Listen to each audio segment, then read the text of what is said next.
Okay, student, today I will explain to you question number 3, sine of ax plus b. Answer, d by dx of sine bracket ax plus b. So when you compare this one with the formula, we have to use it with formula number 3, d by dx of sine of x, which is equal to cos of x and then d by dx of x. As I've said earlier, this d will always remain the same, dx below will always remain the same. Now what is our x in this case when we compare? When we compare, our x in this case is ax plus b. That means after I differentiate sine of x, I'll have cos of, in place of x I'll have ax plus b, in place of this x again ax plus b, whereas d by dx keep on remaining the same. So in the next line I'll have d by dx of sine ax plus b, that means I'll have cos, and then in place of x I'll have ax plus b, d by dx remain the same.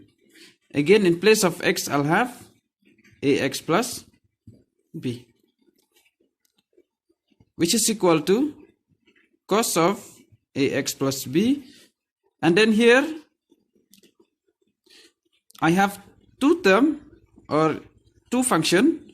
That means I have to differentiate each and every function or each and every term.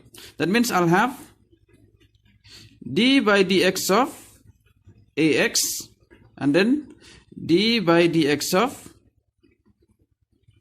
the function b.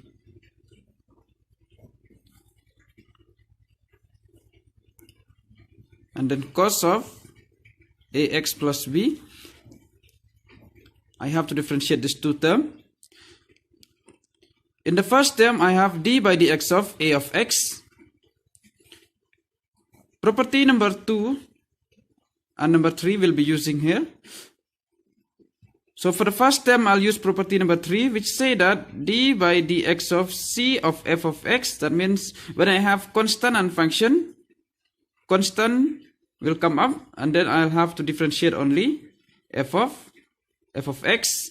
That means here, in this case also, I have c as a, and then fx as x. That means a will be constant, and then I have to differentiate only x, which in fact will get cancelled, dx by dx plus. Now d by dx of b, constant b. That means when I differentiate any constant number, as we have in the property number 2, d by dx of c equal to 0. That means any constant, when you differentiate it, you will have 0, which is equal to cos of ax plus b. That means inside the bracket I'll have only a. I will arrange it. That means I'll have a cos of ax plus b. Question number 8, cos of root of x. Answer, d by dx of cos of root of x. When we compare it with the formula, we have to use with formula number 4, which say d by dx of cos of x equal to minus sine of x and then dx by dx. As I've said earlier, d by dx will always remain the same. In place of x here, what I have in this case is root of x. That means in place of this x, I'll have to write root of x. In place of this x, again, I have to write root of x. So in the next line, I have minus sine of root x, and then d by dx remain the same. In place of x, again, root of x. In the next line,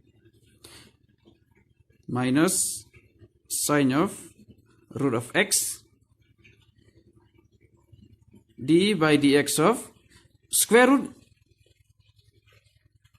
will become power 1 by 2. That means I'll have d by dx of x power 1 by 2. Then we have to use formula number 1.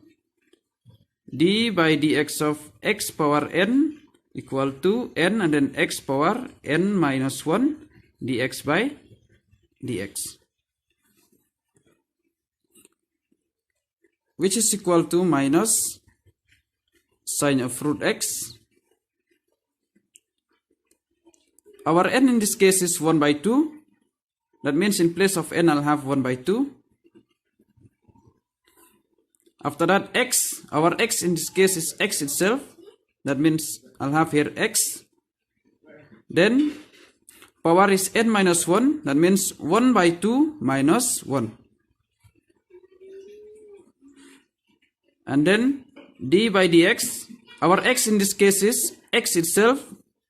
This x only. That means dx by dx will get cancel.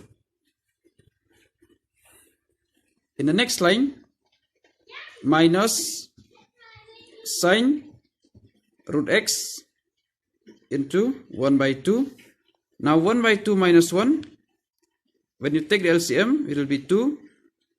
On the numerator, you'll have 1 minus 2, which is equal to minus 1 by 2.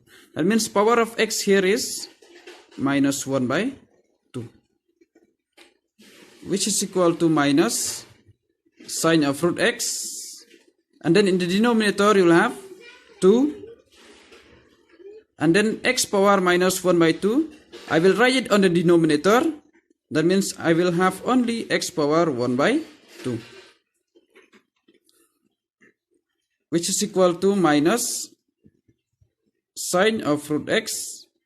And then in the denominator, you'll have 2. X power 1 by 2. 1 by 2, I'll write it again. Square root of x.